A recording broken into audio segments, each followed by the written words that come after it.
vast surface seen from a great height. It gleamed dully like frozen mercury. Incredibly slender needles stood upon it at regular intervals, like pieces on a chessboard, stalagmites immaculately white, sharply pointed and growing. Or rather they issued upward, wrapped at their bases in golden spiderwebs, until that motion ceased. On the far horizon, completely cloudless, birds flew, each bird having four independently moving wings. They must have been huge. They flew like cranes migrating from northern climes. Below, at the stalagmites, now recognizable to human eyes as rockets, tiny things shimmered. Dark and multicolored, they swarmed up wide ramps into the white ships. Everyone leaned forward, straining his eyes to see, finally, what the Quintons looked like, but with no more success than a visitor from Neptune would have had, trying to make out the human form by scrutinizing a packed Olympic stadium from a mile away. The variegated, churning crowd continued to gather at the bottom of the ramps and to disappear in rivers inside the ships as bright as snow. On the hulls were perpendicular rows of hieroglyphics, shining, illegible inscriptions. The crowd now thinned, and everyone waited for the inevitable take-off that white flotilla, but slowly, majestically, it began to sink. The gold-bronze spiderwebs fell away from the hulls, as if rotted through, making irregular circles on the ground. Now only the white prows jutted above the lake of flat mercury, and then they too entered dark red wells, and no trapdoors of hatches closed over them, only that same matte mercury. The plain was featureless. From the edge of the screen slowly crawled a centipede, clearly mechanical, not a living creature, with a flat, truncated snout. From the snout poured a fountain of bright yellowish fluid, which spread and at the same time bubbled as if boiling. When the stuff had all boiled away, the mercury turned black as tar. The centipede bent back, arching, so that its middle legs hung in midair. It turned directly toward the marching men and opened four eyes. Or were they windows, or spotlights? But they looked like the large eyes of a fish, round, surprised, with thin-band metallic irises and black glittering pupils. This robot vehicle seemed to regard them thoughtfully with concern out of those four pupils, which were now no longer round but had narrowed like a cat's. At the same time something flickered, weak blue in their centers. Then the centipede fell, resuming its position on the black ground, and swaying from side to side like a real centipede, trotted out of the field of vision. There were no more birds in the sky, only the caption. Our spaceport, we accept your arrival, continuation follows. The continuation indeed followed. First with a thunderstorm. The downpour lashed a row of buildings with slanting rain, buildings connected by a multitude of overhead viaducts. A peculiar city in a cloudburst. The water coursed down oval roofs, poured from spouts at the bases of bridges, yet those were not bridges, they were tunnels with elliptic windows, and in their centers rushed streaks of fluttering light. An elevated railroad? Not a soul anywhere the length of the streets, but because the buildings were in a cascade arrangement, like the Toltecan pyramids cast in metal, there really were no streets. It was impossible to determine the ground level of the city. If this was in fact a city, the rain, whipped by the wind, drove in sheets of silver across gigantic structures. Lightning struck without a sound, and from the pyramids the water streamed in a curious way. The gutters that collect it were raised at the end, so that great torrents flew into the air and merged with the ever-pouring rain. But then one of the lightning bolts split up and froze into words of fire. Storms are on our planet frequent phenomenon. The image dimmed and went out. In a dingy grayness appeared outlines, broken silhouettes. Somewhere in the depths a shuddering amalgamation of fire and clouds or smoke. Layer upon layer of rubble of enormous structures. In the foreground lay a whitish blotches, as of the naked bodies of creatures torn apart, smeared with mud in even rows. Above this vast cemetery, the color of iron, flashed the words, "The city was destroyed by your selenoclasm." The inscription vanished, and the picture wandering among the ruins, showing close-ups of incomprehensible mechanisms. One of these, reinforced all around with unusually thick metal, had been cracked open, and inside, here a telephoto lens zooming in, where again mangled remains, providing no clue as to the shape of what had lived, like human corpses pulled from mass graves, half rags and clay. Then the camera, retreating suddenly, Again, a great expanse of rubble with deep excavations. In them, like beetles, squat bulldozers streaked with red gnawed at the debris, their mandibles working. The bulldozers pushed stubbornly, with difficulty ramming the center of a split facade, white as alabaster, as milk, but singed by flame until the wall crumbled and dust lifted in a rust-red cloud, blocking out the scene. For a few moments all that could be heard in the control room was rapid breathing and the tick of a second hand. The screen brightened. A strange diadem appeared, of crystal as transparent as a tear, with a hollow knot made for any human skull, and corums sparkling like diamonds. Set in it, compact, a dodecahedron, a pale pink spinel. Above this, the inscription, crowning conclusion, but it was not the conclusion. Against a harsh halogen light, there were dark, headless crustaceans on the gentle slope of a mountainside, like a herd of cattle grazing in an alpine pasture. In vain did the eye try to identify them. Were they large tortoises? Giant coleoptera? The picture lifted, went along an increasingly steep wall of rock with black recesses, grottos, caves. It was not water that flowed from them, but perhaps a slurry, a brown-yellow vomitus. And then, on a purple, gently undulating background, words began to march. We accept your arrival ship of Brest, mass limit 300,000 tons metric at spaceport AAO-35. As shown, give time, we guarantee your peace forgetting by your cylindrical projection of Mercator Meridian 135 parallel 48. We await your signal announcement arrival. The monitor went blank. Daylight flooded the control room. The second pilot, very pale, his hands unconsciously pressed to his chest, still stared at the empty screen. Harak struggled with himself. Large beads of sweat trickled down the man's forehead and rested on his thick blond brows. It's blackmail, he blurted. To put the blame on us for that. Tempeh started, as if suddenly awakened. But you know, he said quietly. It's true. Did anyone invite us here? We landed smack in the middle of their misfortune to increase it. Enough of that, Harak snapped. If you must do penance, go to that priest of yours. Don't try converting me. It's not only blackmail, it's more cunning. Yes, I can see how they'd love to get us on their hook. Use your head, Mark. That wasn't our fault. It was they who use your head. Tempeh got up, unable to sit still. No matter how the game ends, what we did, we did. Contact between intelligences, my God. If you have to curse someone, then curse SETI, curse CETI, curse the day you decided to become a psychozoic discoverer. Better yet, keep your mouth shut. That's the smartest thing you can do. That afternoon, the open sesame containing the landers was pulled on board.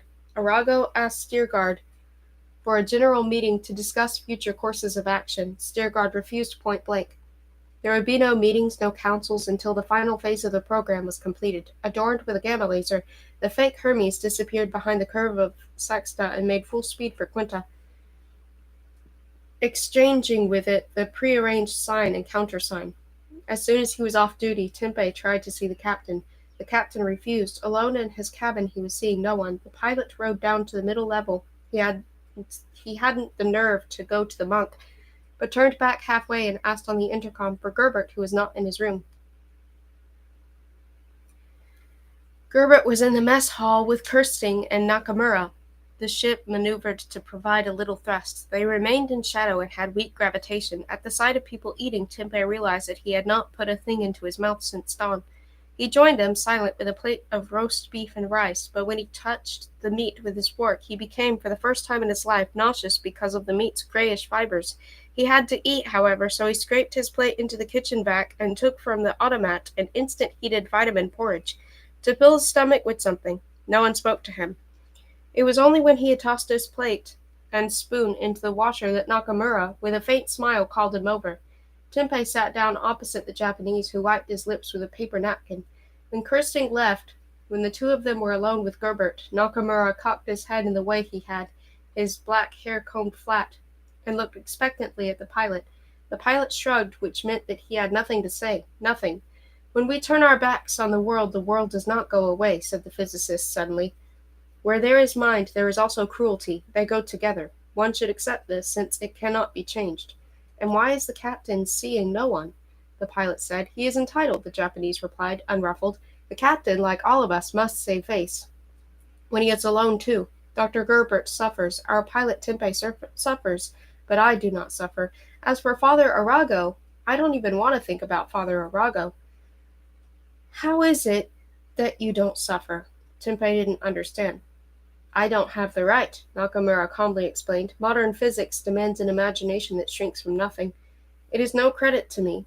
It is a gift of my predecessors. I am not a prophet, not a clairvoyant. I am merely objective when it is necessary to be objective. Otherwise, I, too, would be unable to eat meat. Who was it that said, Nemo me impune nacit? Does he now regret his words? The pilot paled. No. Good, your buddy Harak is putting on quite a show, the mask of fury fixed on his face. Like a demon in our kabuki theater. One should be neither angry nor despairing, neither feel pity nor seek revenge, and you yourself now know why. Or am I mistaken? No, said Tempeh. It's that we don't have the right. Exactly. The conversation is concluded. In 30, he consulted his watch, in 37 hours the Hermes will be landing. Who is on duty then? Both of us. Orders. You won't be alone. Nakamura rose, nodded to them, and left.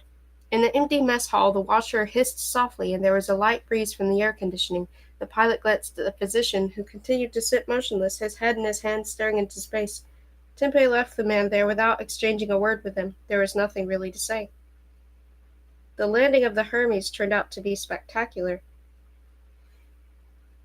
Descending toward the designated point on the planet, it belched such fire from its stern that the burn, transmitted by the myriads of tiny eyes dispersed in space, entered the milky fullness of the clouds like an incandescent needle, tearing it apart beneath into a whirl of picketing scuds. Into this window, the hole cleared by flame, the ship sank, then disappeared. Wisps of feathery cirrocumuli, spiraling inward, began to close the breach in Quinta's cloud cover, but they had not yet filled it when a yellow light burst up through them. After 9 minutes, the time required for a signal to travel the distance separating the two observers from the planet, the transmitter of the fake Hermes, aimed at Sexta, beamed for the first and last time. The clouds once again parted in that place, but more gradually, gently. In the control room full of people, there was a sound like a short stifled sigh. Steerguard, the unblemished, white face of Quinta at his back, called Deuce. Give me an analysis of the explosion. I have only the emission spectrum. Give the cause of the explosion based on that spectrum. You will be uncertain. I know. Go ahead. Very well. 4 seconds after the drive was shut off, the reactor core blew up. Should I give the cause variance? Yes. Fent a stream of neutrons at a high-low frequency designed to penetrate the housing of the pile, struck the stern. The reactor, though shut off, began functioning as an amplifier, and an exponential chain reaction is triggered in the plutonium. The second variant, the armor plate at the stern, was pierced by a cumulative charge with a cold anomalon warhead. Should I give the reasoning behind the first variant? Go ahead. An attack of the ballistic type would demolish the entire ship. A neutron blow, on the other hand, could knock out just the power source, if the assumption is that there are biological creatures on board, and that they will be separated, therefore, from the engine area by radiation-proof shielding. Should I show the spectra? No, enough. Only now did Steerguard notice that he was standing on the white light of Quinta as in a halo. Without looking, he turned off the picture and was silent for a moment, seeming to digest the words of the machine. Does anyone wish to take the floor? Nakamura raised his eyebrows and slowly, with great gravity, as if formally offering condolences, said, I stand behind the first hypothesis. The ship was to have lost power while the crew emerged from the attack in one piece, with injuries but alive. One cannot learn much from corpses. Who disagrees? Asked the captain. All were silent, not so much because of what happened and what had been said, as because of the look on Steerguard's face. Hardly opening his mouth, as if seized with lockjaw, he said, Come, Dubs, you champions of peace and mercy, speak up, give us, and give them a chance to be saved. Convince me that we should go back, bringing Earth small consolation that there exist worlds worse than ours, and leaving them to their own doom. For the duration of such persuading, I cease to be your captain. I am the grandson of a Norwegian fisherman. I am a simple man who has overreached himself. I will listen to any and all arguments, to insults too, if someone considers that necessary. What I hear will be erased from Deuce's memory. Go ahead. This is not humility, this is sarcasm. The symbolic resignation from your position of captain does not change the fact. Arago, as if wanting to be better heard, stepped forward from the rest. But if each man is to act according to his conscience to the end, whether he is in a drama or a black comedy, because he did not choose the play himself and does not know his lines by heart like an actor, then I say this: killing, we save no one, we save nothing. Deception lay behind the mask of the Hermes, and it lies behind the mask of seeking contact at any price.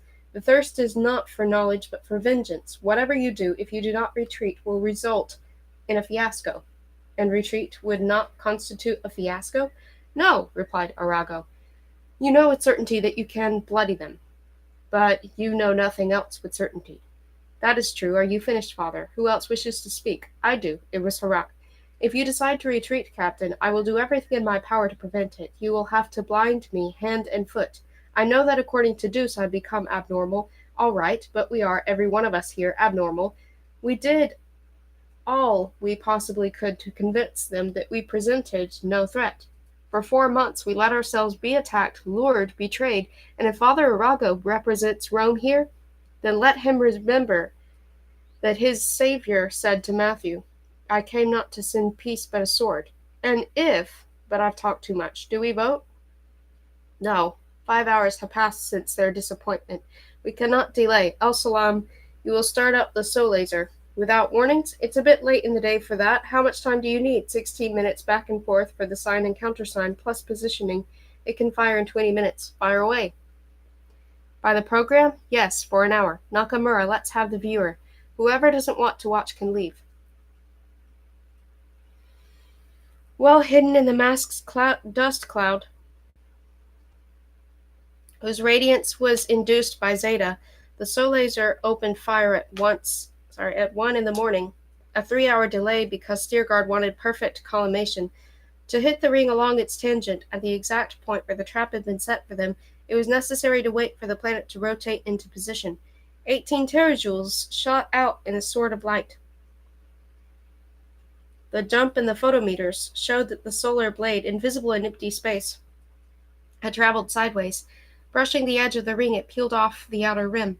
The scene, though it was deaf and dumb and an outstretched palm could easily have covered it, that demonstrated the full power taken from the sun when that power was released in the collision between the light, harder than steel, and the circle of ice spread over thousands of miles. The center of the blow they saw first a sparkling gap out of which poured a blizzard of swelling white clouds laced with unusual trembling, arching rainbows. The ice ring boiled, steamed, and turning to gas immediately froze and scattered into the void beyond the conflagration, making a long, streaming veil that trailed the planet. It then set behind the disk since the laser was striking in the direction opposite to the rotation. Steerguard had ordered the slanted, gleaming ring to be hit in such a way as to pry it out of its dynamic equilibrium. The power packed inside the Soul Laser was sufficient for 7 minutes of terajoule surgery. One target, said Deuce. The outer ring was already breaking up. The inner ring, separated from it by a space 600 miles wide, was alive with turbulence caused by the changes in the angular momentum. When the circle of ice sweeping toward the darkness reached with its long-maned clouds beyond the dayside hemisphere and disappeared in the shadow of the night side, Quinto's horizon shone as though behind it there rose a second, twin sun through pillars of smoke and rainbows, a sun that cast a smooth blood-red glow on the curved sea of clouds. The view of this terrible catastrophe was magnificent. The light caught in trillions of ice crystals from the butchered ring produced a cosmic fireworks that dimmed every constellation in the starry sky. It was breathtaking. The people in the projection room instinctively shifted their eyes from the upper monitor, in which an eccentric laser diamond trembled just above the sun, to the main screen where a constant unpulsed beam of power stripped fractured layers, slabs, snow-white flows from the circle of ice. Could they have anticipated such a cataclysm?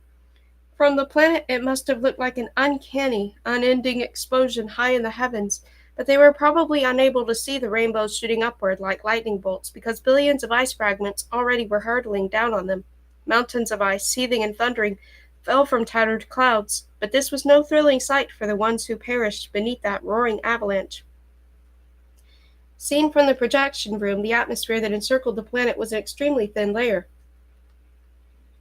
The great magnitude of this astro-engineered amputation could be seen safely only by the inhabitants of the tropical regions until a shockwave reached them, faster than sound. The photon beam, moving millimeter by millimeter at the muzzle of the solar laser, crushed plains of ice hundreds of miles across at the target. Only at the planet's southernmost point was there nothing yet to show the fury of the broken disk, which every minute shed hundreds of cubic kilometers of shattered ice. Now, within a cloud thrust high above the atmosphere, the laser beam became visible. It struck in the heart of the cloud like a well of fire. The spectrometers now recorded not churning steam, but ionized free oxygen and hydroxyl radicals. In the control room, the minutes became an eternity. The ring, wobbling like a cracked top, lost its clear shine, was riddled by dark holes. The northern hemisphere began to swell as if the planetary crust itself were being inflated, but it was only that the impact of the ice debris was throwing air, fire, and snow out into space. At the equator, the laser beam, a drill of blue-white heat along the tangent, bored persistently into a mushroom-shaped explosion until the cloud cover of Quinta darkened to a dull pearl plain in the west, while the east blazed in jutting eruptions toward the stars. No one spoke. Recalling those minutes later, they realized they had expected a counterattack. They had expected that they would at least try to somehow to parry the blow falling on the very heart of the war sphere that had taken a century to build. That the Quintans even now were readying themselves to strike at the source of the cataclysm, visible against the face of the sun, since it was 5 times as bright. But nothing happened. Above the planet there rose, wider than the planet, a column of smoky white dust. It spread into a many-lobed mushroom covered with continually splitting rainbows, cruelly beautiful, and the cutting beams still stabbed through layers of mist like an incandescent wire of gold taut between the sun and the planet. The planet itself seemed to veil its face gradually with distended cirrocumuli, as if in self-defense against the incredibly thin and yet so destructive ray which jabbed at the remaining shards of ice as they sank into the atmosphere. Then it was only at moments from between the swollen clouds that there were glints of the remnants of the ring still orbiting in its death agony. Steergard ordered the soul laser shut off after the 6th minute. He wanted to keep its remaining power in reserve. The soul laser went out as abruptly as it had flashed on and let them know in the infrared that it was changing its position. Locating it was simple, elementary, even when it was extinguished, because of the Planck spectrum, typical of stationary bodies forced to radiate by the proximity of the chromosphere. So the girders ejected from small throwers a dust that burned in the sun, and the soul laser carried out its move behind this screen, folding up into the shape of a closed fan. Deuce worked at top capacity. It recorded the results of the blow, the fate of countless satellites that climbed from lower orbits into an atmosphere expanded by explosions and died there in fiery parabolas. At the same time, Deuce informed them that the copy of the Hermes could also have been crushed by a magnetodyne attack in field concentrations on the order of 1 billion Gauss. Deuce had a fourth hypothesis as well, involving implosive cryotronic bombs. The captain instructed it to file those data in the archives. They were still in stationary orbit when the shadow of Sexta, then Steergard, summoned Nakamura and Polisar to present them with a handwritten ultimatum. For its transmission, they were to use the holographic eyes. These would be burned out by emitting so strong a signal that Steergard was willing to pay that price. The ultimatum was straightforward. Your ring was destroyed in response to the attack on our ship. We are giving you 48 hours. If you attack us or fail to answer, we will 1. Sweep away your atmosphere, and 2. Initiate a planetoclasm operation. If, however, you receive our envoy and he returns unharmed to our ship, we will refrain from steps 1 and 2. That is all. The Japanese asked the captain if he was actually prepared to blast the atmosphere. For the cavitation of the planet, he added, they lacked the power. I know, I'm not sweeping away the atmosphere. I'm counting on their brief that I will. As for using the side reels, I'd like to hear Polasar's opinion. Even behind an empty threat, there should stand some real force. Polasar's reply came reluctantly. It would put a dangerous overload on the side reels. We could pierce the mantle. If we disturb the foundation of this continental plates, the biosphere perishes. Bacteria and algae survive. Is this worth discussing? No, that's enough. Both felt it was necessary to learn the scope of the catastrophe, which was extremely difficult. Holes in Quinta's envelope of noise indicated that hundreds of transmitting stations had been knocked out, but without an SG it was impossible to determine, even approximately, the extent of the damage to the technological infrastructure on the large continent. The effects of the cataclysm now began to take their toll in the southern hemisphere on other continents. Seismic activity increased violently. On the sea of clouds appeared dark patches. All the volcanoes must have been belching magma with gases containing cyanide. Deuce estimated the mass of the ice that had reached the surface of the ground and the oceans to be between 3 and 4 trillion tons. The northern hemisphere had suffered much greater devastation than the southern, but the ocean had risen everywhere and invaded all coastal regions. Deuce cautioned that it could not determine how many fragments of the ring had fallen to the planet in solid form, and how many had been melted, for this depended on the exact size of the ice chunks, which was unknown.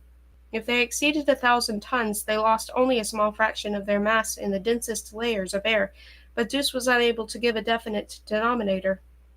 Harak, who was only on duty at the controls, was not part of the conversation that went on in the projection room above his head, but he heard it and unexpectedly broke in. "Captain, could I say something?" "What now?" Steergard was irritated.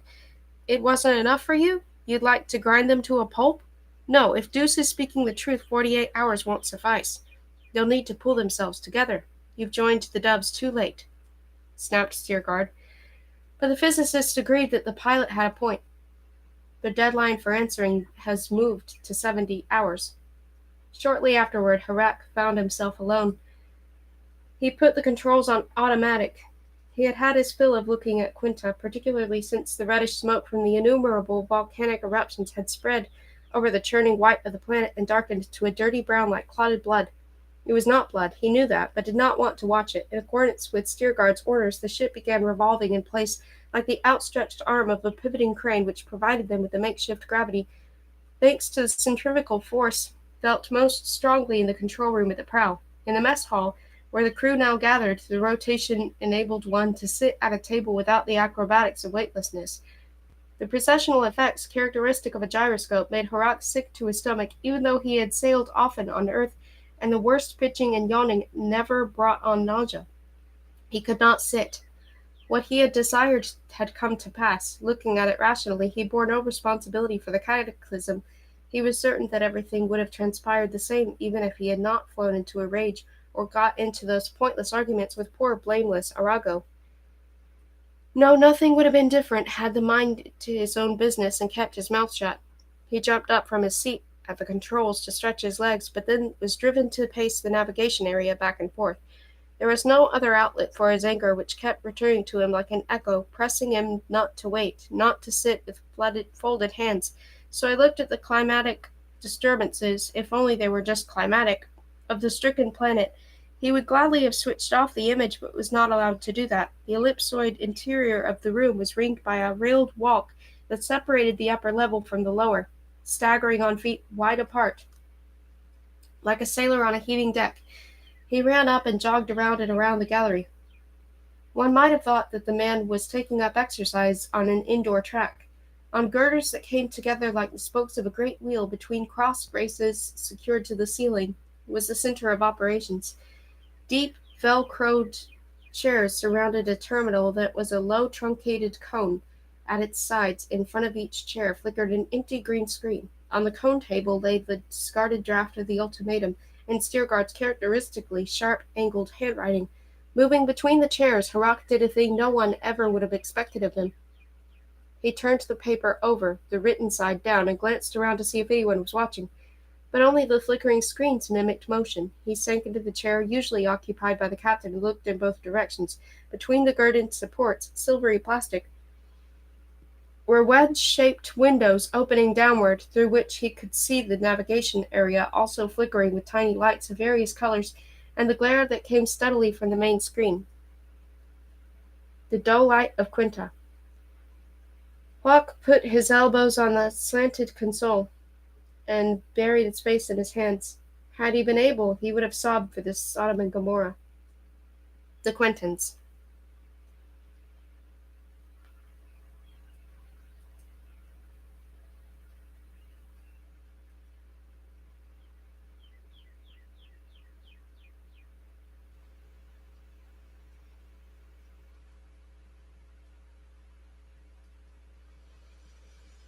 He appeared calm. He did not say goodbye to anyone.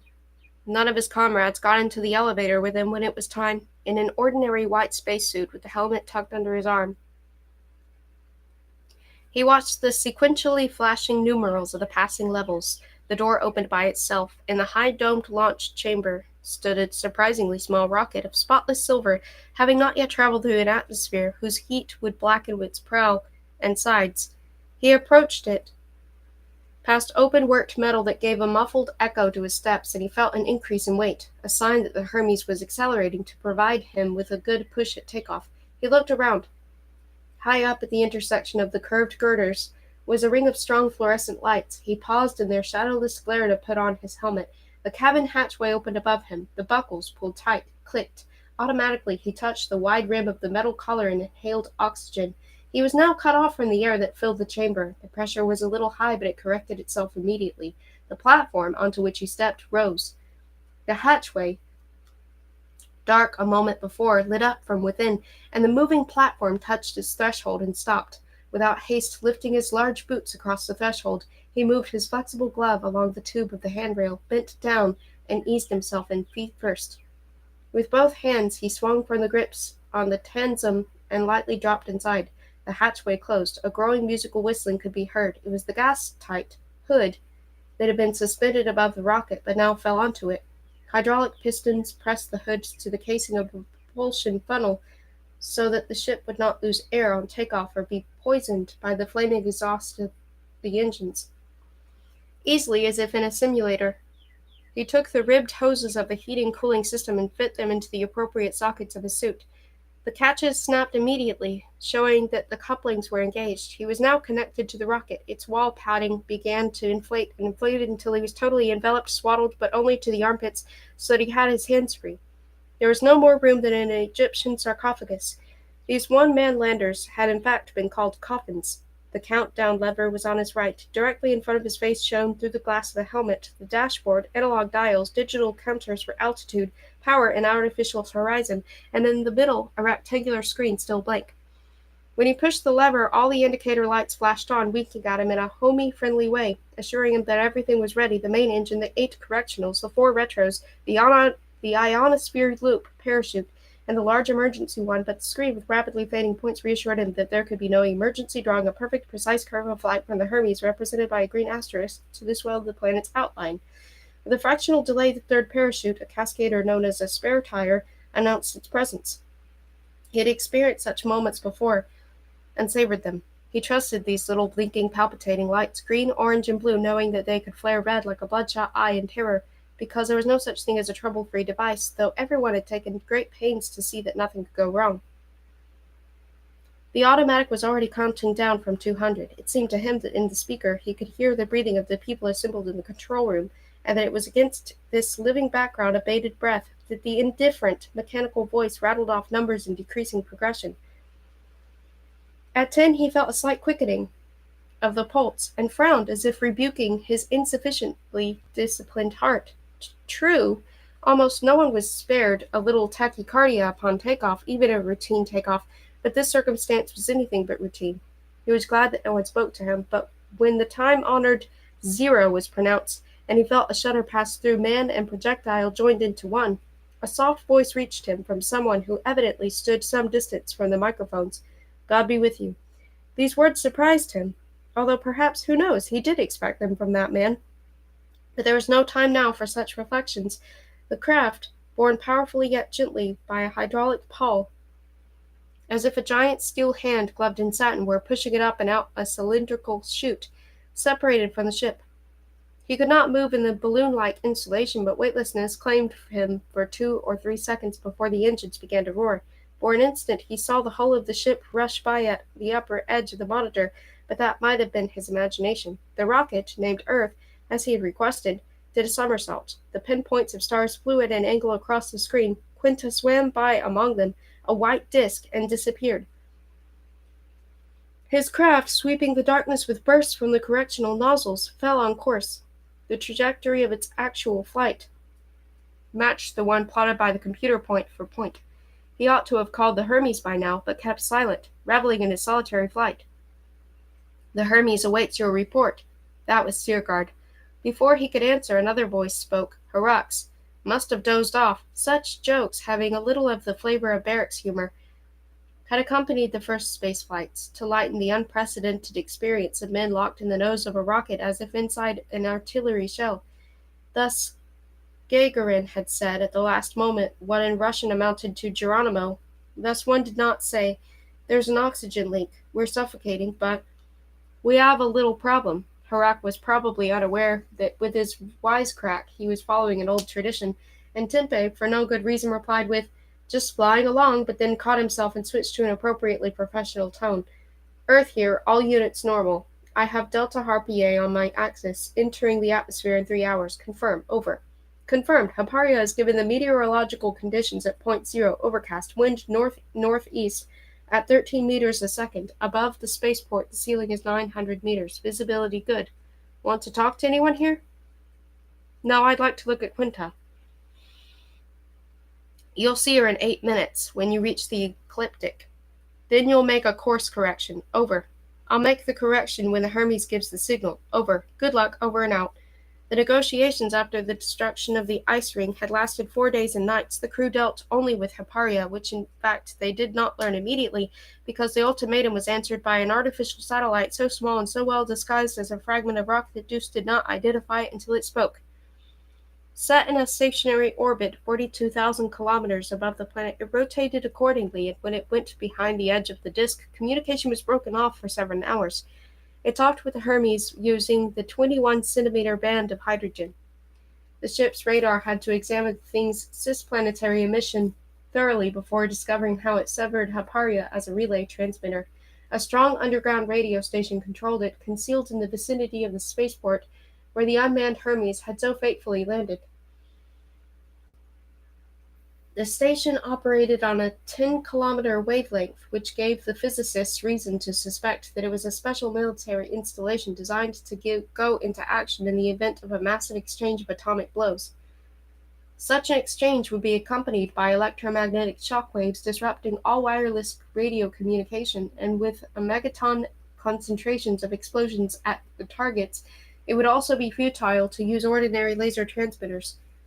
Only ultra-long waves would be effective then, but their low information capacity made it impossible to transmit multi-bit messages in a short time. So Sirgard aimed the Hermes emitters at this radio station. When it did not respond, he sent the following ultimatum. Either they communicated directly, or in the course of 24 hours he would destroy the whole range of bodies, natural and artificial, that were in stationary orbit, and if even then he received no reply, he would feel justified in raising the temperature of an area 800,000 hectares around the spaceport, including the spaceport, to 12,000 degrees Kelvin, which meant that the planet's crust would be pierced to a depth of a quarter of its radius. The threat worked, although Nakamura and Kirsting tried to dissuade the captain from so drastic a measure, since it would be de facto equivalent to a declaration of war. Interplanetary law ceased to bind us from the moment we were attacked, reported Sirgard. Negotiations on kilometer wavelengths, relayed and repeated back and forth, could drag on for months, and behind the purely physical reason for this consuming of time, there might be hidden the strategic attempt to delay in order to turn the tables on us. I'm not giving them the chance. If this is an informational exchange of opinions, gentlemen, let's not hear any more about it. But if it's a votum separatum, then enter it in the expedition's log. I will answer for it when I resign my command. In the meantime, I am not resigning. In its counter-proposals, Haparia asked for strict limitations on the envoy's latitude of action. The notion of contact became increasingly nebulous the more precisely they tried to define it. Stirgard wanted a face-to-face meeting between his man and representatives of the local government and science. But either the meaning of these concepts was completely skewed between the Quintans and humans, or else here too bad faith had crept in. Tempe flew without knowing whom he would be seeing at the spaceport, but somehow this did not bother him. He was not born on wings of euphoria. He did not count on any great success, and was himself surprised at his calm. During his preparation on the training equipment, he had said to Harak that he did not believe that they would skin him alive. They might be unpitying. One expected that, but they weren't idiots. The negotiations were accompanied by deliberations on board, putting up constant resistance, haggling out point after point. The Quinton side finally obtained conditions for the meeting. The visitor could leave the rocket to inspect the remains of the fake Hermes, and could move freely within a 6-mile radius of his rocket with guaranteed immunity, provided he did not undertake hostile acts or convey to the host side threatening information. Great difficulty was encountered in understanding these terms. The higher the level of abstraction, the more human and Quinton semantics diverged. Such words as authority, neutrality, side, and guarantee did not mean the same thing to both, whether due to some outside factor such as fundamental difference in their histories, or to intentional dishonesty. But dishonesty even did not necessarily imply a desire to deceive or trick. If, for example, Hyparia, embroiled in 100-year war, was neither free nor sovereign in this matter, yet did not wish or was not allowed to reveal the fact to the Hermes. A factor here, too, as most of the crew believed, may have been that so many generations of conflict on the planet had a cumulative effect on the way of thinking as well as on the language. The day before takeoff, Nakamura had asked the pilot if they could converse in private. That was how he put it. He began in a roundabout way. Intelligence without courage was worth no more than courage without intelligence. The war, having escalated into space, was undoubtedly intercontinental. It would have been best, therefore, to send equally authorized envoys to both landmasses with prior assurances that they would deliver no military important information to either host. The captain had rejected this variant because he wanted to keep an eye on what happened to the envoy.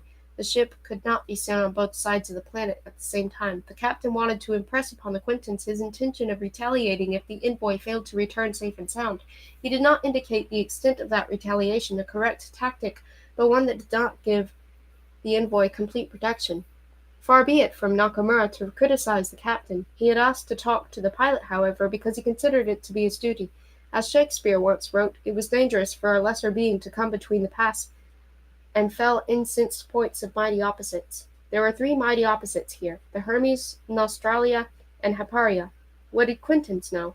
They knew that the intruder enjoyed superiority in both defense and offense, and was able to place blows with great accuracy, in whose interest, in light of this, lay the good health of the envoy. Suppose the envoy's health suffered. Hyparia would claim that he met with an unfortunate accident, while Nostralia would prove that it was no accident. In this way, each would try to deflect the Hermes' retaliatory blow to hit the opposing side. The captain, indeed, had promised a total destruction, though history showed that the Last Judgment was not a workable tool in politics. A couple of Americans in the 20th century had come up with the notion of a doomsday machine, a cobalt superbomb that would blackmail all the nations of Earth with the threat of universal death, but no one followed through with it, and rightly so, because when there was no longer anything to lose, it was impossible to conduct real politics. Apocalypse as a reprisal had little credibility. Why should the Hermes strike the entire planet if there was one kamikaze on Hyparia who made an attempt on the envoy's life? The Japanese's argument sounded convincing to the pilot. Why had it failed to convince the captain? Nakamura, bowing politely to his guest, continued to smile. Because we are without a surefire strategy. The captain does not want to untie the knots. His intention is to hack through them. Humble Nakamura does not raise himself above anyone. He thinks his own Nakamurian thoughts. And what does he think about? About 3 riddles. The first riddle is the sending of the envoy. Will it lead to contact? Only symbolically. If the envoy returns in one piece, having seen the Quintons and learned from them that nothing is to be learned from them, that will be a tremendous accomplishment. The pilot is tempted to laugh. The planet is less accessible than Mount Everest. Although on that famous mountain there is nothing but rock and ice, hundreds of people in the course of many years have risked their lives to stand there, if only for a moment. And those who returned, having climbed to within 200 meters of the summit but no farther, considered themselves defeated, even though the place to which they climbed had no more or less intrinsic value than the place that they had hoped to reach in another few minutes. The mentality of our expedition has become like the mentality of those conquerors of the Himalayas, but this is a riddle with which men come into the world and die, so we have grown accustomed to it. The second riddle for Nakamura is the fate of the pilot. May he safely return, but if something unforeseen occurs, Hyparia will argue that it was White. and Australia that it was black. This contradiction will push our captain from the role of avenger into the role of the judge. Our threat, sufficient to have forced them to accept the envoy, will hang suspended in space. The third riddle is the greatest. It is the invisibility of the Quintons. No attempt on your life may take place. One cannot doubt, on the other hand, that the Quintons absolutely hate the show that they look like. Perhaps they are monstrous in appearance, suggested the pilot. Nakamura still smiled. Symmetry must be observed here. If they are monsters to us, then we are monsters to them. Forgive me, but the idea is childish. If an octopus had an aesthetic sense, the most beautiful woman in the world would be a monster to it. No, the key to this riddle lies beyond aesthetics. Where, then? Asked the pilot. The Japanese had awakened his interest. We discovered points in common between the Quintons and Earthlings within the technological military context. That commonality leads us to a crossroads. Either they are like us, or they are monsters of evil. Such a crossroads is a fiction, but it is a fact, not a fiction, that they do not want us to become acquainted with their appearance. Why? Nakamura inclined his head in commiseration.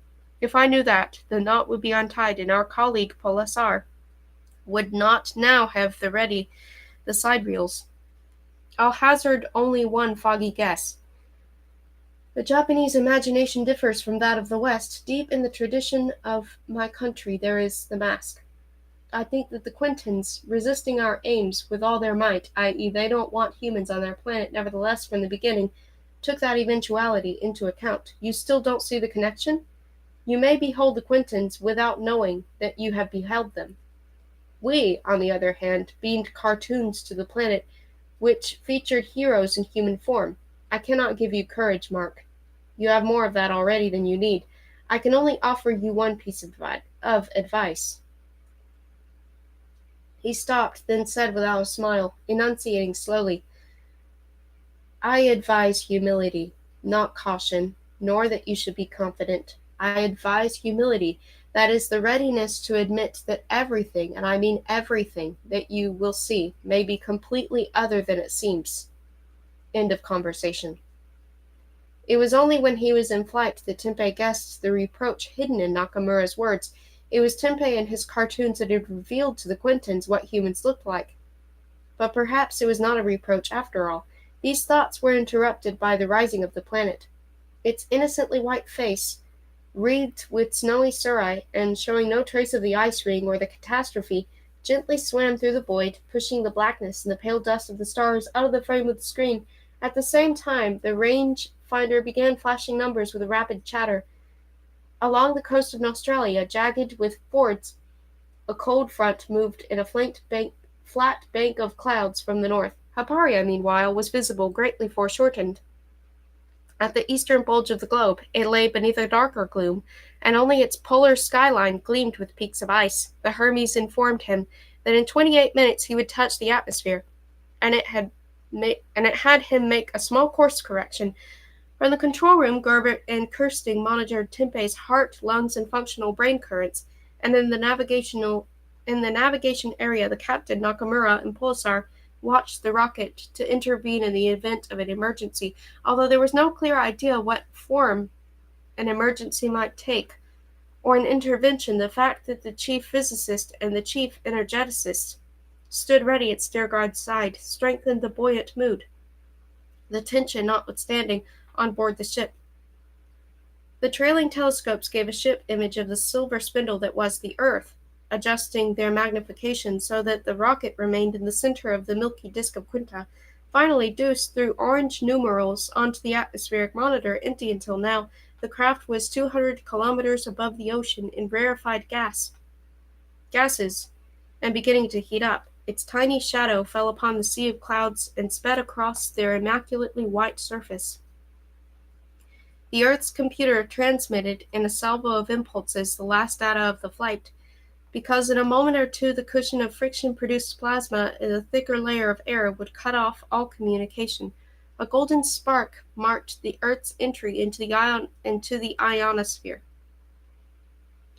The light grew and spread. The pilot was now braking with his retros.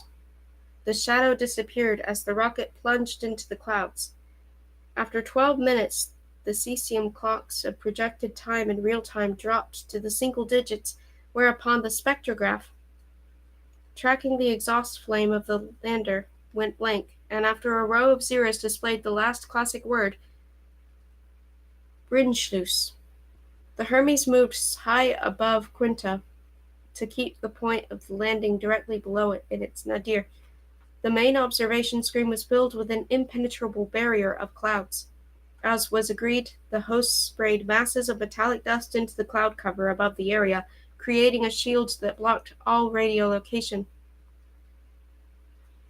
Steergard had finally accepted this condition, reserving the right, however, to take drastic measures if so much as one of the laser flashes that Tippe was supposed to send every 100 minutes failed to reach the Hermes.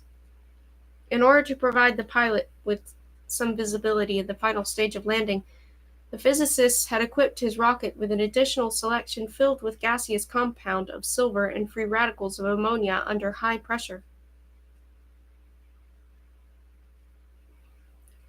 When the craft penetrated the stratosphere and stabbed it from the stern with a fiery mane that flapped up along the sides toward the prow, this ring-shaped section surrounding the funnels of jets was blasted free with explosive charges. Preceding the vehicle, it came into contact with the flame and plasma and burst open from the heat. The violently expanding gases swirled like the funnel of a tornado. With a thunderous rush, cleared a ragged, wide vortex in the heavy clouds. At the same time, liquid oxygen, pumped from the nozzles instead of the hypergol, extinguished the plasma cushion, and the rocket, descending on a cold drive, regained its vision. Through the heat-resistant lenses of the cameras appeared the landing field, encircled by swollen storm clouds. He saw the gray quadrilateral surface of a spaceport cut off on the north by slopes as of hills and rimmed on the remaining sides by a multitude of red sparks that trembled in the curving air above them like candle flames smoking. It was these that spouted the streams of metallic dust. The exploded ammonium ions and silver were accomplishing their purpose, to dissolve the last clouds above the landing field into rain. There was such a downpour that the smoking crimson sparks darkened for a few minutes, darkened but did not go out. Once again they flared in dirty puffs of steam. Looking to the south through the vapors driven apart by the whirlwind, he saw a black structure like a flattened octopus of squid, with many branchings of shiny strips. The strips were neither conduits nor roads. They were concave and transversely striated. The impression of an octopus might also have come from the single Polypherian eye that regarded him from the structure with a sharp, luminous stare, an enormous optic paraboloid, perhaps, that was tracking his descent. As he descended, the greenery of the northern hills beyond the field took on a different aspect. What from a great height had seemed a steep forested massif with a rectangular concrete slab carved out by leveling robots lost the appearance of foliage. It was not the crowns of trees that merged to form a dark green shaggy surface, but dry, lifeless, bush-like tangles of grotesque barbed wire, or knotted tubes of some type, or cables, forced to abandon the image of a wooded hillside, where the light of occasional clearings shone through a gray-silvery mass of conifer needles. He saw the artifact of an alien technology whose skill renounced all earthly canons. Were men to have landscaped the area around a spaceport in a wide valley between a metropolis and mountainsides, they would have given care to the arrangement of the terrain, uniting utility with the aesthetics of geometry. They most definitely would not have covered the bare slopes with a jungle of thousands of wildly branching metal gnarls and knots, which, moreover, could not have been the work of engineers masking military targets under a web of pseudo-vegetation, since the unnaturalness of such camouflage would have betrayed itself immediately. When the rocket, on cold drive, fell lower toward the gray concrete runway, the whole bank of hills shrouded by the influx of returning clouds vanished in them like a spiny lizard skin, spotted with eruptions, with pustules. But before that strange hideousness could cause him to ponder the difference between designing technological devices and releasing them into a self-directed mutating growth, and before he could look again at the structure to the south, the squid already sinking on the horizon, watching him with a luminous eye set in black. He had to take over the controls. The 4Gs fell to 2. Compressed oxygen spurted in an icy boil from the nozzles, and the anthropod legs emerged, flexing, spreading beneath the stern. When they struck the hard ground, the engine gave a final belch and fell silent. The 300-ton rocket executed a few diminishing shifts of position on its undercarriage and then was completely still. He felt in his gut the presence of a weight other than that of the deceleration. Hearing the fading hiss of the shock absorbers, he unbuckled his belts, let the air out of the impact cushions around the suit, and stood up. The straps slid from his shoulders and chest. The atmosphere analyzer showed the presence of no poisonous gases, and the pressure came to 1100 millibars. But he was supposed to go out helmeted, so he connected the oxygen hose to his own tank. When the cameras were switched off, the cabin lights brightened. He ran an eye over what he had brought with him. On either side of the seat lay a heavy, wheeled container that could be pulled like a cart. Harak had painted on these with much solicitude an enormous 1 and 2, as if they might be confused. Harak definitely envied them, but showed no sign of it. A good comrade, Harak was, and the pilot wished that the man was at his side now. The two of them, perhaps, could better cope with the task. Long before the flight, when there were only the words of Lager on the Eurydice to assure him that he would see the Quintons, he had fallen into a depression, which Deuce observed, but after his conversation with the doctor, Timpey rejected the machine's diagnosis. It was not his belief that the communication with the Quintons was senseless, based on false assumptions. It was not that which oppressed him, but the fact that they had entered into a game of contact where violence was the highest suit. This thought he kept to himself because more than anything he wanted to see the Quintons. How could he, despite all his reservations and doubts, turn his back on such an opportunity? Arago had taken a dim view of their policy even before the phrase show of strength came up. Arago had called the lie a lie, had repeated that they were entering into a contest of deceit, that they were pushing so forcibly toward communication that they were actually abandoning it, that they were covering themselves with masks and stratagems, safer thereby, perhaps, but more and more removed from any genuine opening up of a view into an alien intelligence. They jumped upon Quinta's subterfuges, struck at Quinta's every refusal, and made the goal of the expedition the less attainable the more brutal the blows they used in its attainment. He activated the hatchway door, but had to wait for the results of the analyses. While his computer chewed the incoming data on the chemical composition of the ground, the force of the wind, the ambient radiation practically zero. He thought not of the next stages of the program, but of all the bad things that he had suppressed until now. Nakamura was of the monk's opinion, but did not go over to his opinion, which meant retreat.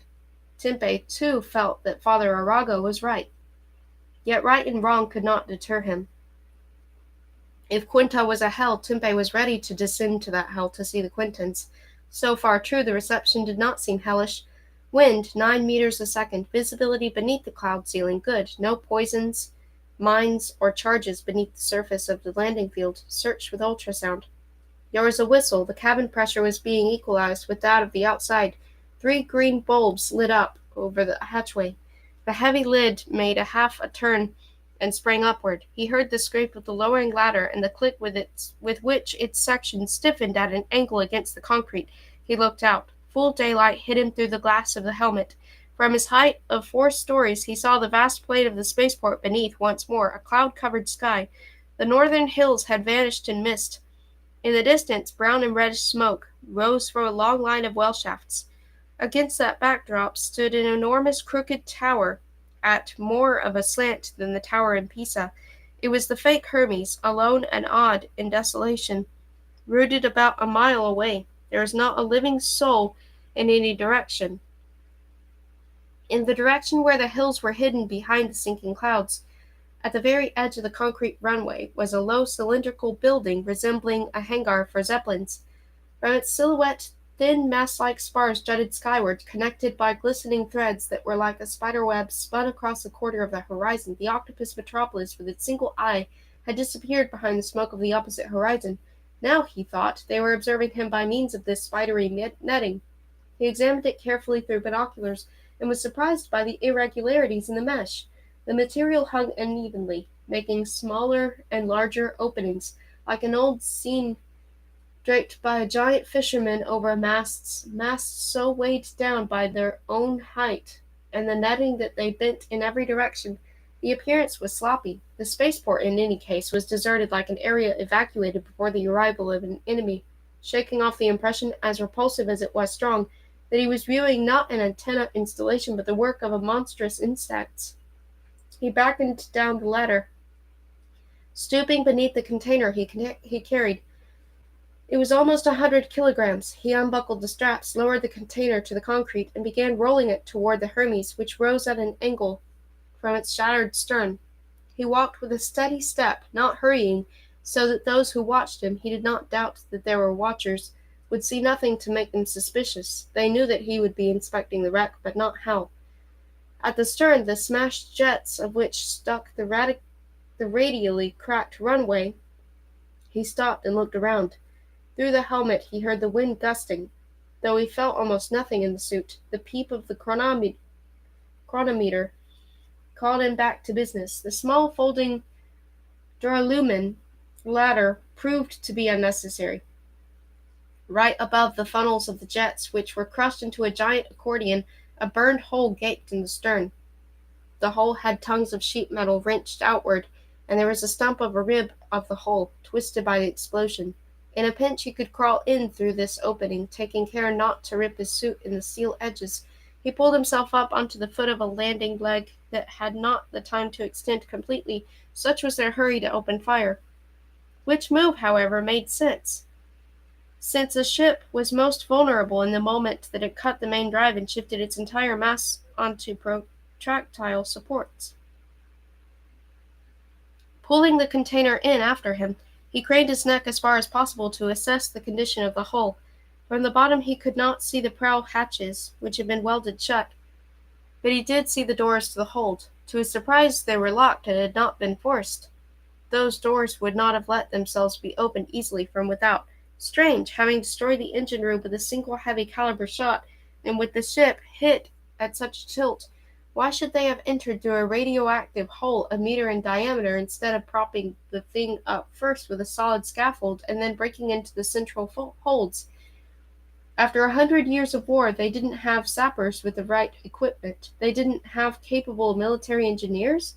Still puzzled by the behavior of the local army, he struggled with the container, now inside the ship.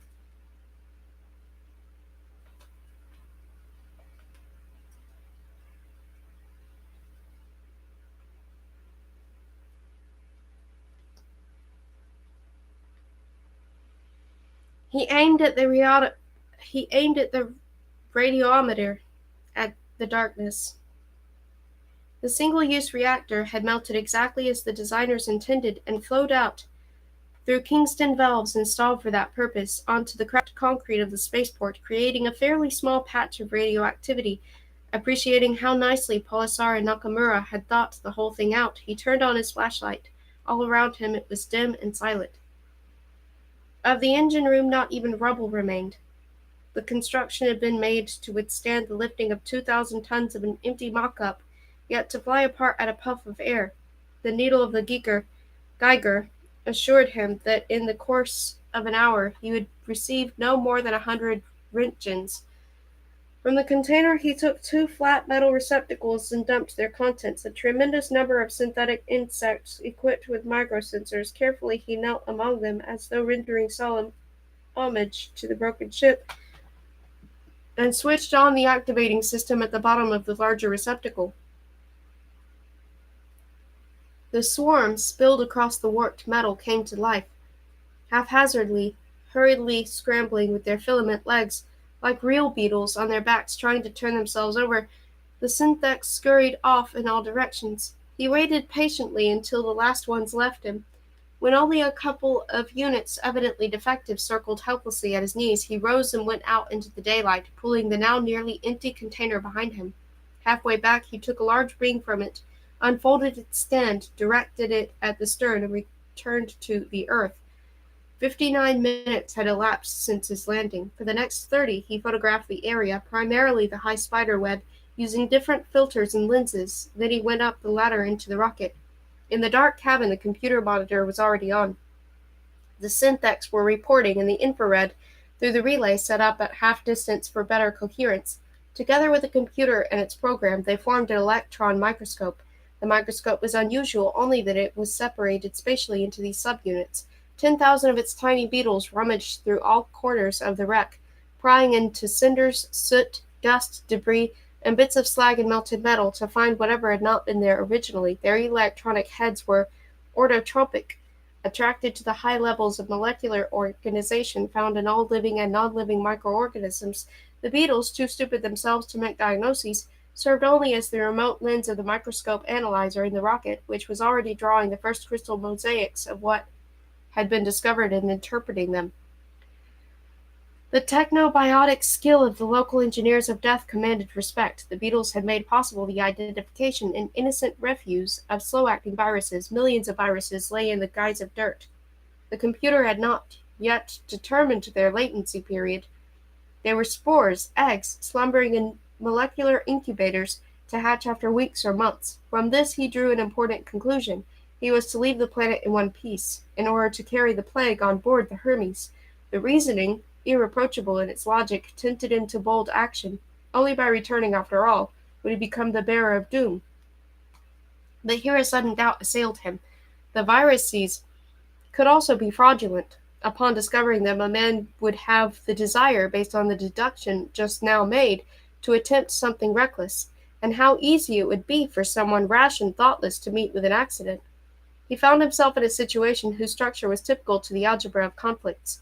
A player made a model of his opponent, a model that included the opponent's model of the situation, then responded to that with a model of a model of a model, and so on ad infinitum. In such a game there was no longer any clear, reliable facts.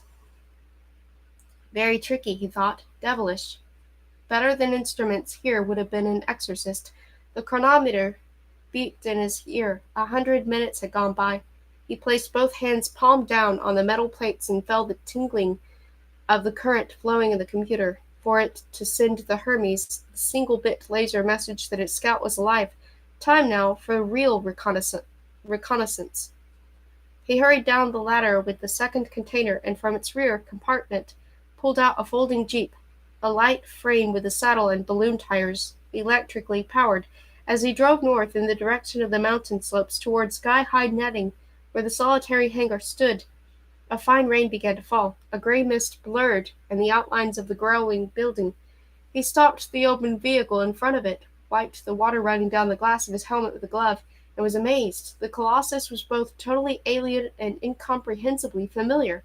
Windowless, with bulging walls braced by the massive parallel ribs of girders, the thing produced an impression contrary to both architecture and nature. It was like the carcass of a whale into whose belly had been shot a grenade compressed gas to make it swell hideously, while crammed inside the trusswork of a bridge until the dying body filled the entire frame.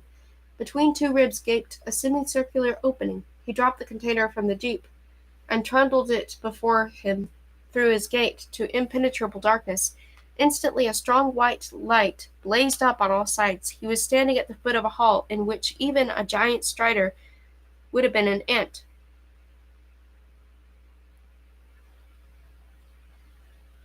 The hall was encircled by rows of galleries, one above the other, crooked, tangled together, an iron theater with the stage and the seats torn out. In the center, on a perforated metal sheet, lay a multicolored starfish of flowers that gleamed like crystals. When he drew nearer, he noticed that above it hung an inverted pyramid as transparent as the air. Its surface became visible, flashing reflected light, only at a sharp angle. Deep in this glass tetrahedron appeared the emerald letters. "This is greeting." The crystalline blossoms burst into magnificent colors from azure blue to rich violet. Their radiant calyxes unfolded. Inside each was a flaming diamond. The inscription gave way to the next. "We are fulfilling your wish." He stood motionless, and the rainbow of burning crystal slowly turned away, so it turned gray. The diamonds glowed for a moment more, ruby red, then went out, and everything crumbled into fine ash. He stood before a barbed spool of interwoven wires, and new words shone green inside the crystal. Greeting concluded. He looked up from the dying embers and ran his eyes along the galleries, along their drooping rails. In places the galleries were detached from the concave walls. Then he jerked as if struck in the face. Suddenly he understood why this bizarre building was so familiar. It was an inside-out replica, expanded 100-fold, of the Hermes.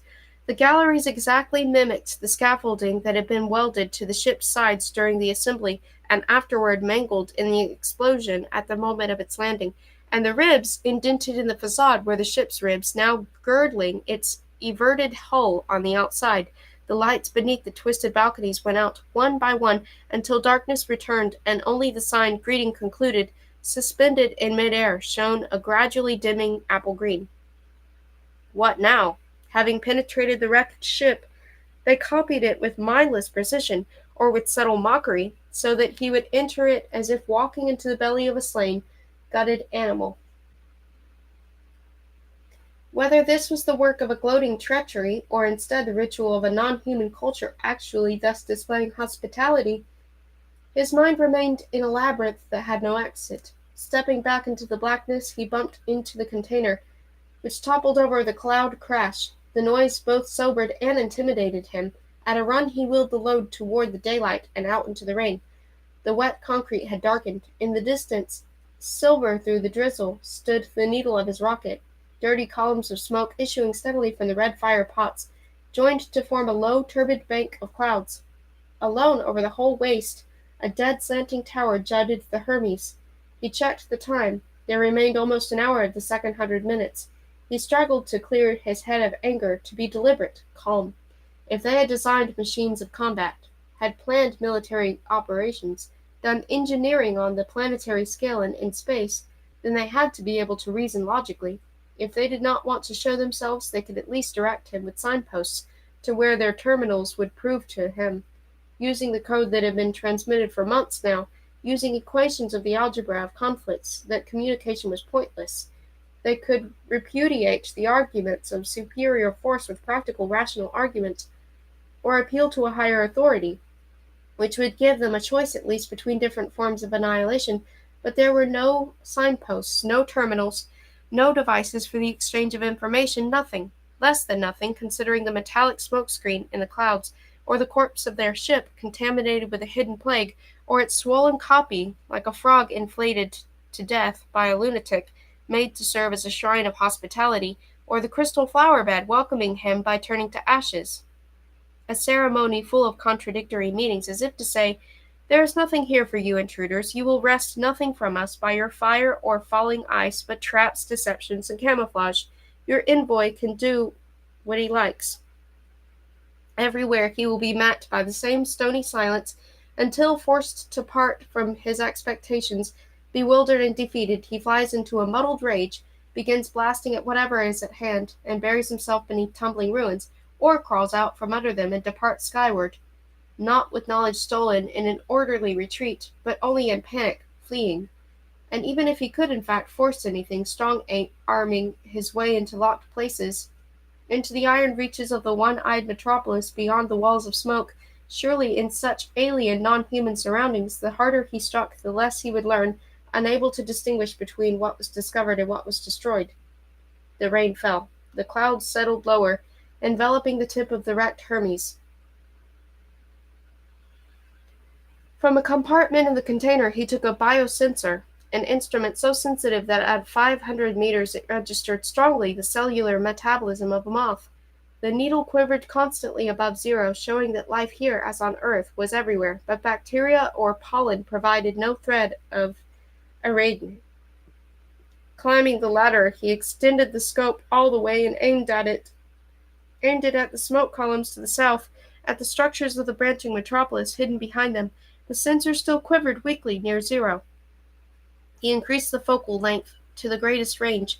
The smoke, though metallic, presented no obstacle, nor did walls, but when he swept the horizon with a biometer, the arrow did not move. A dead city of iron? This was so hard to believe that he automatically gave the instrument a shake, as if it were a watch that had stopped. It was only when he turned around and directed the scope at a high spiderweb, blurring through the wet rain, that the arrow began to flutter back and forth. Moving the scope to the sides made the arrow jump erratically. He jogged back to his jeep, set the container behind the saddle, struck the biosensor with a two-pronged holder by the steering wheel and drove the foot of the netting draped over masts. It poured. Puddles of rain water sprayed beneath his wheels. Water streamed down the pane of his helmet, blinding him, and he kept having to glance at the biosensor dial, which was jumping rapidly, according to the odometer. He had covered 4 miles and was therefore approaching the limit of the area of reconnaissance. In spite of this, he accelerated. Had it not been for the warning blinks of red from the instrument panel, he would have gone headfirst, jeep and all, into a deep ditch that from the distance had looked like a strip of black across the tarmac. Braked too sharply, the vehicle skidded, slid sideways on locked wheels until it came to rest at the edge of broken slabs. He got out to look at the obstacle. The mist made it difficult to judge distance. It gave the impression of depth. The hard plain ended abruptly in fragments of concrete. Many jutted into the air above a clayey bank. The ditch, not of even width, but nowhere spannable with the small duralumin ladder, had definitely been created by explosive charges, not long ago and in haste, which was evident from the clay, in places so ragged and overhanging that it could fall at any moment. The opposite bank, with pieces of rubble driven into the soil by explosions, rose in a wide, not too steep slope, above which loomed, through the mist, the meshes of the towering spiderweb. At large intervals along the escarpment on the other side, he could see steel cables anchored in basins, cables of gauge typically used to hold on the vertical condenser antennas that sat in a socketed base without supports. For 2 of the nearest spars an explosion had torn out the anchors and the counterpoises. Running his eye along their heavily drooping cables, he observed some 50 meters higher the trunk of a mast with telescoping segments that, thinner and thinner, curved around at the top like an overweighted fishing rod, so that the netting, slack, sagged low. Its bottom wires almost touched the ground. As far as he could see in the mist, the slope was covered by protuberances, lighter in color than the clay, not domes of embedded tanks of liquid or gas, rather the uneven bulges of molehills, or shells of great tortoises half buried, or the caps of giant mushrooms. Or were these shelters, dugouts? Overhead, the downpour and the wind rocked the meshes of the loosened spiderweb. He took the biosensor from the jeep and began playing its muzzle back and forth across the slope. The needle repeatedly leaped into the red sector of the dial, fell, and again hit maximum, impelled by a metabolism not of any microscopic infusorians or ants, but of something on the order of whales and elephants. As if whole herds were sitting on that drenched hillside. 47 minutes remained to 100. Return to the rocket and wait? A pity to waste time, and worse, it might be throwing away the element of surprise. He had a vague idea now of the rules of the game. They had not attacked, but set obstacles, so he could break his full neck if that was what he wanted. Enough thinking on the subject. With the strange feeling that this reality was less real somehow than a dream, he took from the container the gear needed to jump to the other bank. He put on the jet holsters and shoulder harness and stuck a small shovel into one of his pockets. The biosensor he strapped to his back and a knapsack. But to play it safe, first he used a gun that shot a nylon line. Aiming low at the far slope, he shot. Where'd you go? Oh.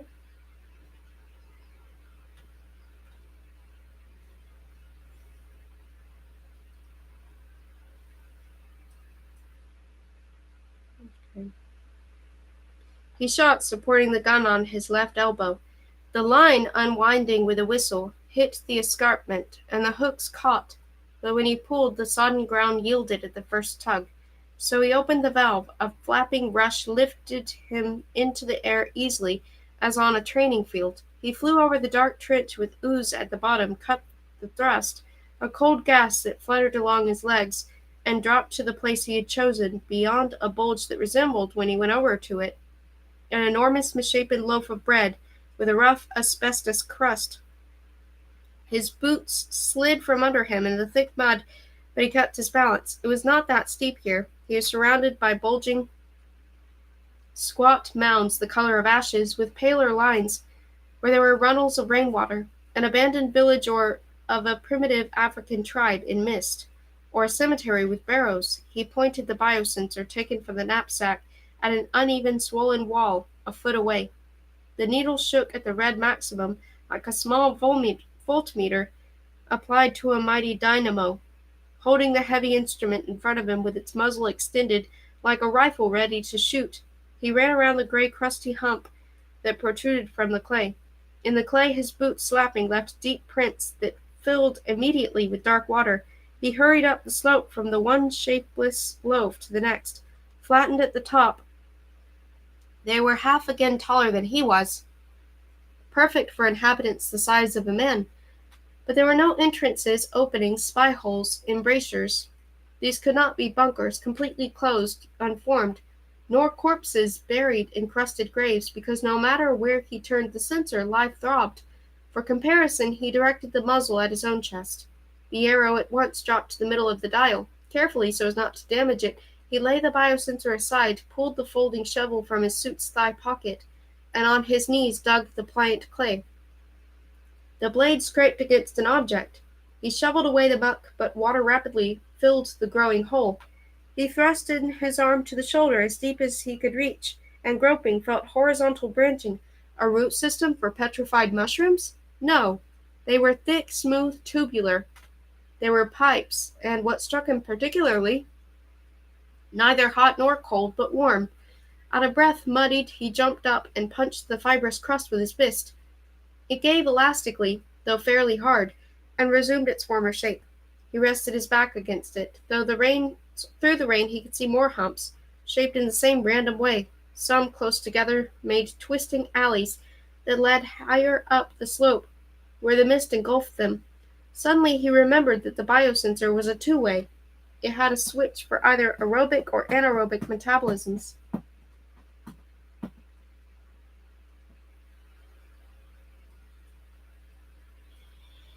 The aerobic variety he had discovered already. He lifted the instrument with its glove, wiped away the clay smeared on the glass, and moved the setting to anaerobic, and trained the scope on the rough surface. The needle began to pulse again and again in a steady rhythm. Aerobic organisms mixed with anaerobic? How could that be? On this subject he was ignorant, but then no one else probably would have been able to figure it out. Slogging through steams of mud in the downpour, he came upon more and more humps. The metabolic pulses varied in frequency. Were some sleeping inside and others awake? As if wanting to rouse the sleepers, he beat on the coarse, bloated mounds, but this did not affect the pulse. Such was his haste that he nearly fell, bumping into a taut antenna cable in one of the passageways. It stretched at an angle toward the netting of the large spiderweb invisible in the milky mist. But how long had the alarm of the chronometer been on, repeating its warning louder and louder? 112 minutes had gone by without his knowing it. Where was his head? And now what? He could have flown back to the rocket in 3 or 4 minutes, except that there was only enough gas in the tank for a 200-meter jump. 300 tops, to the jeep. But that was more than 6 miles. At least 15 minutes. Should he try it? And if the Hermes struck sooner, and its envoy perished here not as a hero, but as a complete idiot? He felt for the handle of the shovel. Not there. The pocket was empty. He had left the shovel stuck near the hole that he dug. No point looking for the thing now in this maze. He swung the biosensor with both hands and hit the rough crust, hit it until it broke, and from that rent burst a yellow-white dust as from a puffball, revealing not the eyes of beings hidden in an inner chamber,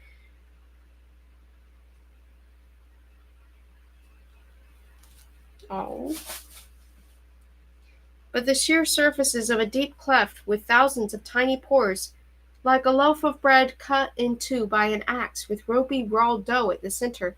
He froze, his arms raised for the next blow, and the sky above him filled with an awful light. The Hermes, opening fire on the antenna masts outside the spaceport, pierced straight through the clouds. The rain instantly evaporated in white steam. A laser sun rose. In a wide radius, a thermal blast swept the entire upland slope, free of mist and clouds. As far as the eye could see, the slope was covered with throngs of naked, defenseless warts, and as the towering spiderweb and the antennas breaking fell upon him in flames, he realized that he had seen the Quintons.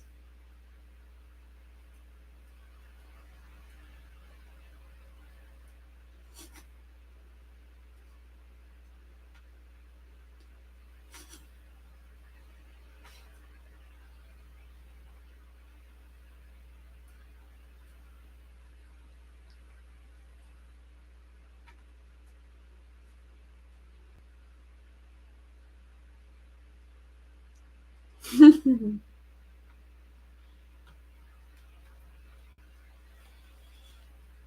here.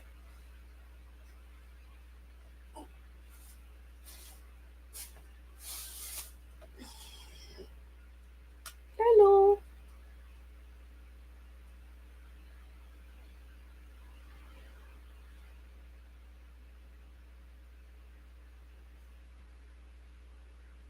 You see him?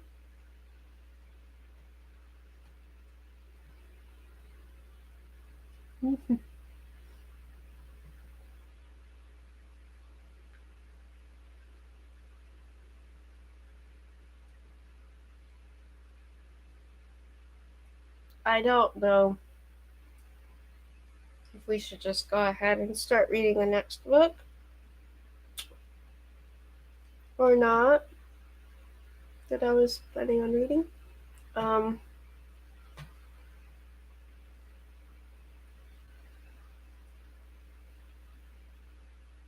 I realize you might not really be able to see him that well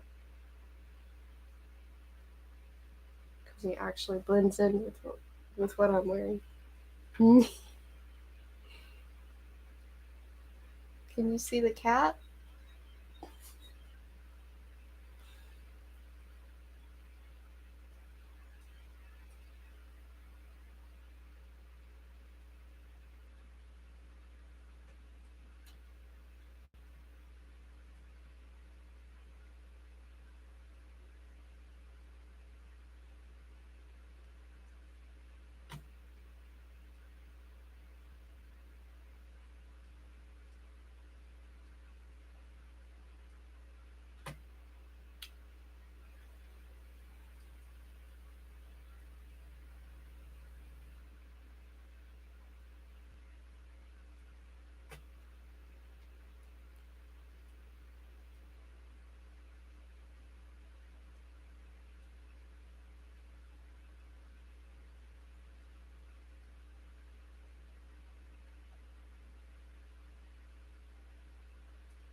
I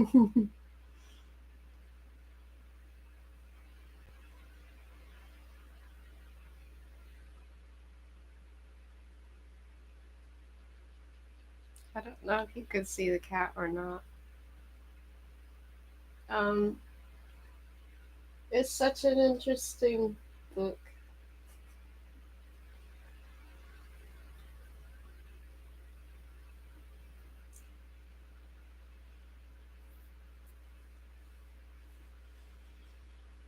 Mm.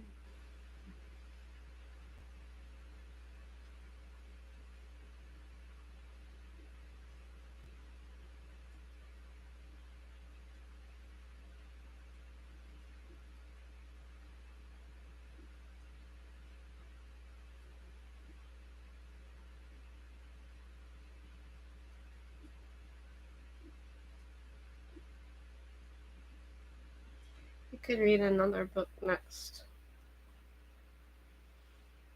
Um, it's just such an interesting book because it's like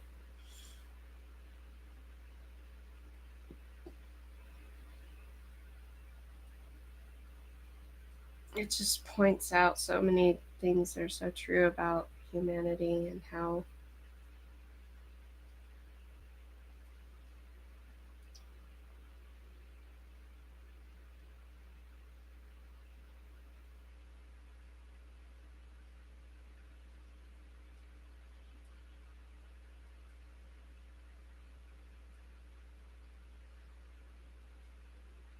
so much of human nature,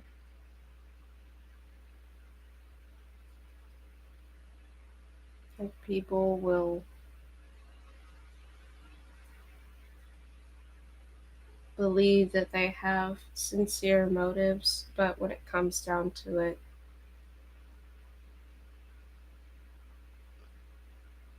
there's so much aggression.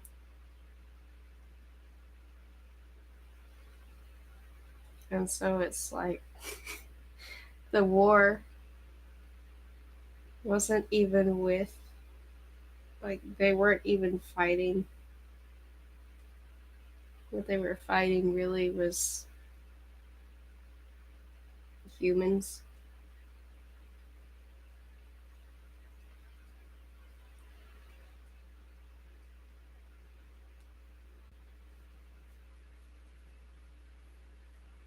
Just greedy humans and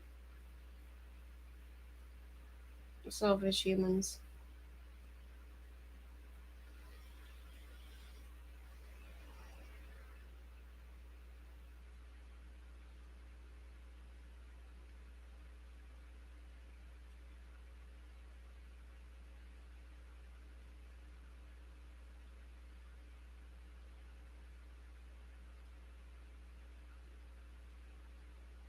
Like, pointlessly starting a war.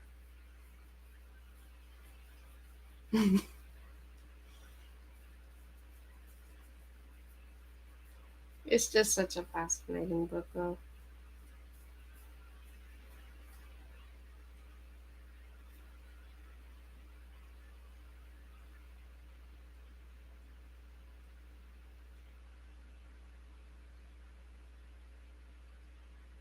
Anyway,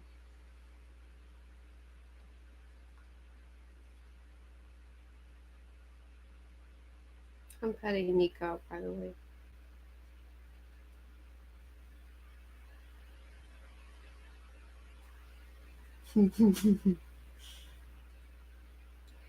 Okay, I'm going to end the stream.